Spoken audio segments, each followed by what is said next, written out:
ఒక అబ్బాయికి ఫేసులు గుర్తుపట్టలేని రోగం ఉంటుంది. వాళ్ళ అమ్మా నాన్నని కూడా గుర్తుపట్టలేడు. వాళ్ళ అమ్మా నాన్న ఫోటో మీద అమ్మ నాన్న అని రాసుకుంటాడు. అప్పుడే గుర్తుపట్టగలడు. అలానే ఇంకొంతమందిని గుర్తుపట్టాలంటే వాళ్ళకి టాటూ అయినా ఉండాలి. ఏదో ఒకటి కలర్ కోడింగ్ అయినా ఉండాలి. అలాంటి అబ్బాయి ఒక అమ్మాయిని ప్రేమించాడు. ఆ అమ్మాయి కూడా వాడిని గాఢంగా ప్రేమించింది. ఆ అమ్మాయికి మొదట్లో టాటూ కానీ, కలర్ కోడింగ్ కానీ ఏదీ లేదు. అయినా గుర్తుపడతాడు. ఎలా గుర్తుపడతాడంటే వాడి పక్కన వాడి ఫ్రెండ్ ఉంటాడు. తను నీ లవర్ వాళ్ళ అమ్మ అని ఎప్పుడు చెప్తూ ఉంటాడు. ఒకరోజు తెలుస్తుంది తనకి ఫేసులు గుర్తుపట్టలేని రోగం ఉంటుందని. అప్పుడు బాధపడినా సరే తనకి నచ్చినట్టు టాటూ ఏపించుకుంటుంది. ఆ టాటూ చూసి వాడు రోజు గుర్తుపడతాడని.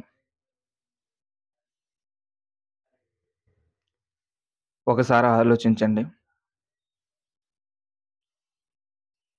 అలా ఫేసులు గుర్తుపట్టలేని రోగం ఉంటే ప్రతిరోజు వాడు చాలా కొత్తగా ప్రేమిస్తాడు. ప్రేమను చూపిస్తాడు. ఒకవేళ ఆ టాటూ లేకుండా ఆ అమ్మాయి ఏ తప్పు చేసినా ఆ తప్పుని కూడా గుర్తుపట్టలేడు. టాటూ ఉంటే మాత్రం ఆ అమ్మాయి తప్పు చేసిందేమో అని అనుకుంటా ఉంటాడు. కానీ సమాజంలో కొంతమంది ఫేసులు గుర్తుపడుతూ తన వాళ్ళనుకుంటూ ఏదన్నా తప్పు చేస్తే అది నిజమనుకోని వాళ్ళు తప్పు చేశారో లేదో పక్కన పెడితే ఏ సందర్భంలో చేశారో, ఎలాంటి పని చేశారో అది వాడికి తప్పు అనిపిస్తే లేకపోతే వేరే వాడు తప్పు చేసిందని చెప్తే అది వాడు నమ్మేసి ఆ తప్పుని 10 మందికి చెప్తూ ఉంటాడు. గుర్తొచ్చినప్పుడల్లా నువ్వు తప్పు చేశావు అంటూనే ఉంటాడు.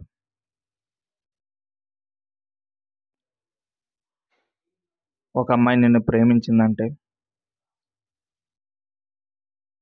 తప్పు చెయ్యదు. తప్పు చేసినా నీకు చెబుతుంది. ఫస్ట్‌లో తన సీక్రెట్స్, తన బాధలు, తన బాధ్యతలు అన్నీ చెప్తుంది.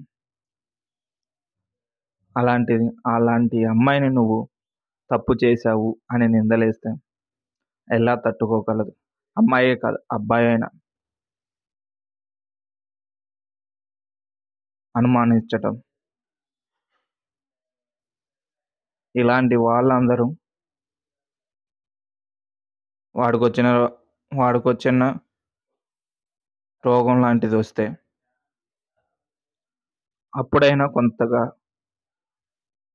హ్యాపీగా చూసుకుంటారేమో మీ లవర్స్‌ని.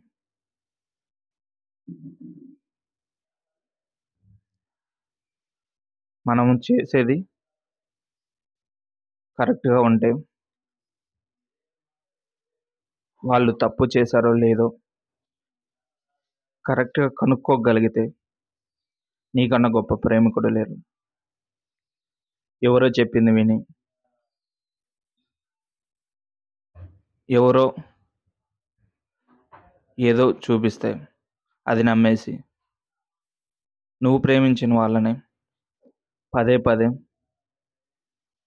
సూదులు గుచ్చినట్టు నీ మాటలతో గుచ్చకూడదు. ఒక్కోసారి నీ కళ్ళే నిన్ను మోసం చేస్తాయి. గుర్తుపెట్టుకో.